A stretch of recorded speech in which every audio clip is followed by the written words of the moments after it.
In today's 2-minute tip, we're going to be looking at the chip shot when you're around the green, whether you should play a slightly higher one or a slightly lower one. Let's go through the options. Here we've got about 30 yards towards the target. There's nothing in front of us, so we haven't necessarily got to get the ball up in the air. But depending on what your handicap is, could depend on what shot you want to play. If you're a lower handicapper or a bit more of a skillful player when it comes to these kind of shots, you'd want to try and get the ball up in the air, landing on the green as quickly as possible, because the green's going to be the most consistent surface on the course. So that being said, it should sit and land pretty softly, so it's not going to have much roll. The other option, if you're a higher handicapper, I'm not feeling too confident about this shot, we're going to land the ball short of the green, let it roll on. The only downside to that is that because we're landing it short and we landed it in the fairway, it might bounce left or right, so it's a bit unpredictable if it's going to bounce straight. So the higher shot, we're going to put the ball in the centre of your stance.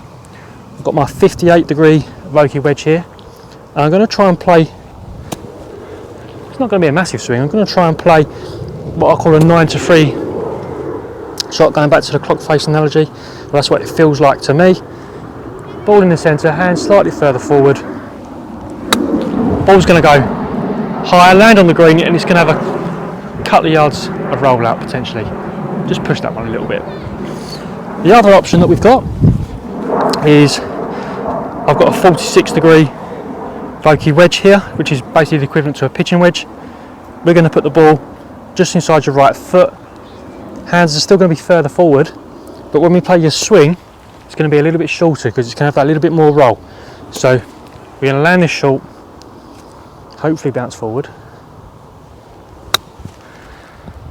and you can see there it bounced right. So if you're a slightly higher handicapper, I'm about pin high there, I've given myself probably about a 12-foot putt. Ideally we're going to be 2-putting from there, so that's at least going to be a bogey. If you're 1-putt, hopefully a par. If you're a higher skill golfer or a lower handicapper, we're going to try and take the more aerial route, get the ball landing on the green as quick as we can so we can rely on the spin and rely on the bounce. Again, it's a very quick 2-minute tip, so if you've got any questions, please give me a little comment in the box below. Contact me on social media, which is at Danny Harwood PGA, or visit my website, which is dannyharwoodpga.com. Take care, bye for now.